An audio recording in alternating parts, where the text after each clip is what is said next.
Good weekend, all. Ira Epstein, and here we are with your financial market wrap-up. And this wrap-up is for Friday. And we're at the 22nd of November, 2024, going into the weekend. So when we do this, we look at the weekly charts primarily and try to get the longer-term picture.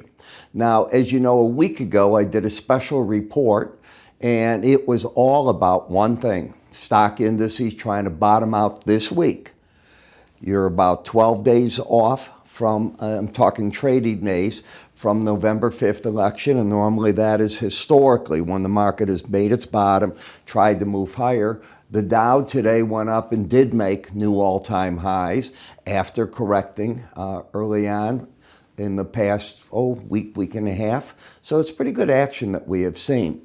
There's no real economic data other than earnings reports coming out on Monday. Tuesday's another light day, but everything gets crowded in on Wednesday with the PCE data that we're going to see. In the metal markets, gold has come back. This was a trade that I told traders as the market fell down into that under 2,600 level. I said, if you can hold on, if you're long, you're probably going to get a heck of a bounce out of it. And that's what's happened. Now the question is, does it go from here again to the 2,800 or plus? It's been a big rally. You broke from think about this, from $2,800 an ounce, you went down to about $2,550, $250, and here you are off that low, and you're back up now, what is that, about $170 off of it. So, hard one to call. This is probably where some traders should lighten up and just say, okay, let's see what the next step is. But I see silver finally coming alive. So let's talk about a few things and see what the chart action does offer. When we take a look at the E-mini S&P, you closed here. That is a record all-time high close in the futures markets. End of discussion. That's how it is on a monthly basis. Month isn't over, so it's intra-month. So don't get too excited yet, but you're doing fine. You're off the all-time high in the S&P by about 40 points or so. All right? So the market coming back. It certainly has made up the gain from what it did earlier. Last week, the market got and closed 58.96. It was down 128 points. It's made back the vast majority of that, up 90.5 points this week. So now we have to see what can it do. When you look at the weekly chart action, the market is holding. The question is, can it bust through this high and march on up? Now, if it marches on up, what are the logical numbers? Well, you're already at 59.87.5. 6,000 is a natural number. I don't know if it's 6,100, 6,200 after that, but probably some multiple like that. The pattern is still one of higher lows and higher highs. So until you get out and take out this low down here, the trend is up. Santa Claus rally time, it's a little early, but it's coming. I'll discuss that as we get into the early December timeframe, and we'll start looking when the traditional rally for that often takes place. I'm not going to say always, often takes place. You have higher lows, higher highs, and away you go. And by the way, Santa's been great to most traders. I mean, if you're in the stock market, you'd have to work hard to pick a lot of losers long term. Short term, you can get yourself into trouble, no question, but that's what trading is about. You're also trying to pick it up on the dips and pitch it when and if you can, and that's the game plan here. You're trying to catch these moves as they go up and down, as you see on the index itself. When we take a look at the Bollinger Band, the next resistance, and this is why I led you into that 6,100 level, is 6,101 based on the close tonight. So you can see where we could be going, what the projected resistance points are, and you have the embedded reading. Embedded simply means that when the market gets the K and the D line, the red and the blue, going over the number 80 for several weeks in a row or more, it locks in. And it changes nature, and that means on the deep breaks, when it looks like it's falling apart or where the pros are probably showing up, trying to drive the market back to either a window envelope or a Bollinger Band number. And this is a good spot for me to answer something. We had one of our viewers write in and go, why do I like the 18-day average of closes? Well, I can go back, 15 50 some odd years when I was learning charting. It's even longer than that. I was in my high school investment class, all right?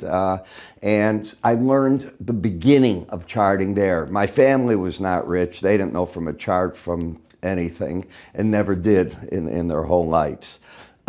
But I saw patterns, you know, and I didn't know what they meant. And it was my first foray into it. I went to college, really didn't do an awful lot with finance there at all.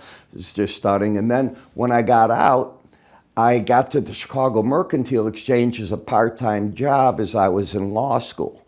And to make a long story short, that just changed my whole life. And I ran into people that were quote-unquote chartists. And I literally lived in an office for a long time.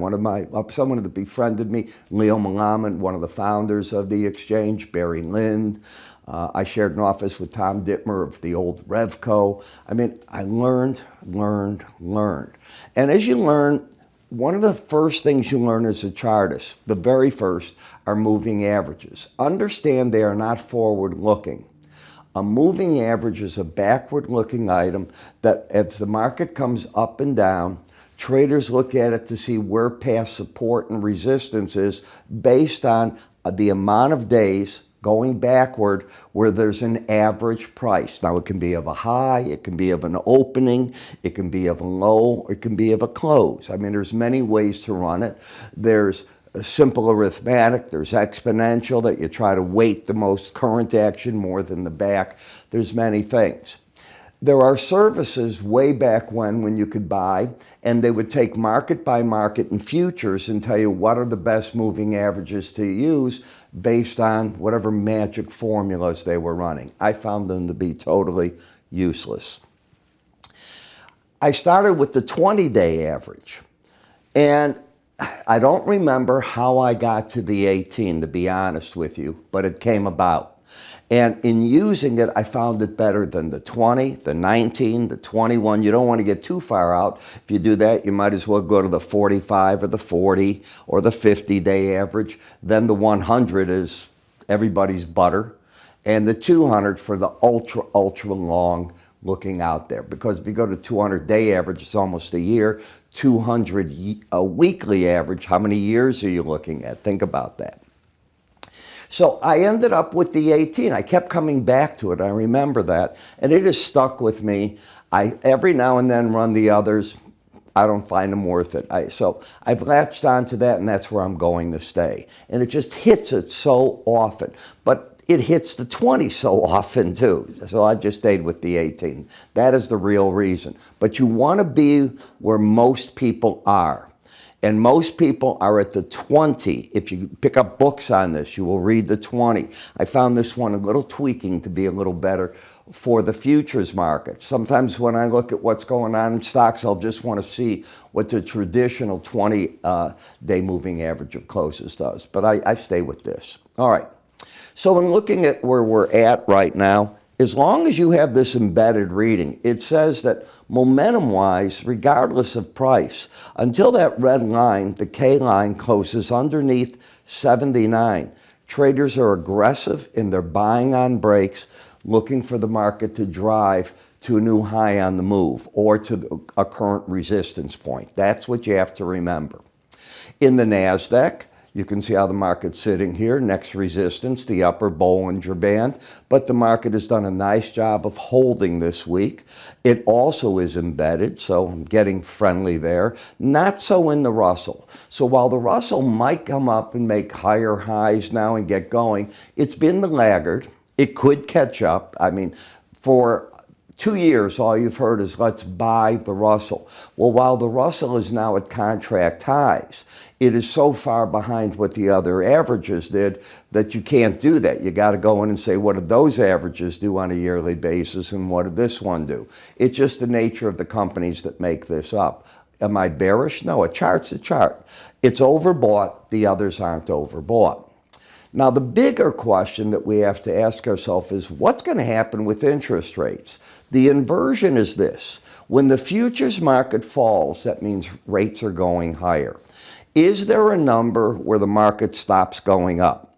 Don't know. I hope you're aware, if you go in and you look at some of the department stores and what they charge you on your revolving credit. I just saw today on CNBC at 4 o'clock, they were, at the end of the day, they were all talking. Whoa, they pointed out 35%.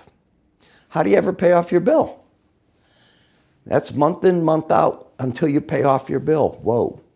And that's one of the things that President-elect Trump is saying. How do people ever catch up? So we're going to see if he does anything about that. Lower highs, lower lows. And by the way, on that subject, they also said that I think 13% are delinquent. So that's a high number, and they make things up to make that up. But what's a fair profit for the risk they take? I don't know. When you take a look here at the Bollinger Band, you're at it, you're oversold. I have said, and I said it last week, I think this is the short cover area. That doesn't mean you can't go lower. The probabilities of staying under the Bollinger Band are very low. 10-year notes, same thing. I mean, you're at the 4.4 level here, market staying there, but there's nothing friendly. I mean, if you get short covering, that'll be interesting, but what's going to cause it becomes the big question. We know that we're going to get a number of central banks coming out with their decisions now in December, coming up. We know that, for example, the European Central Bank, it went from 15% yesterday, a probability of a 50 basis point cut. So most people were thinking 25 clearly, to all of a sudden 50% once you saw the S&P Global PMIs coming out for Europe today, and they just went into a contraction mode. So you are definitely seeing problems. The readings came in under 50. Resistance up here between the 100-day and right through there. But even on the rally, they're too oversold on a weekly basis to do much. The dollar is not embedded. It is overdone to the upside, strong as can be. I did a 5-minute podcast form today. And people were asking, what do you want to do it on? And I said, let's do it on the Trump trade. And one of the things I said is, what has happened since Trump came? And I'm talking November 6th, the early morning when he was declared winner.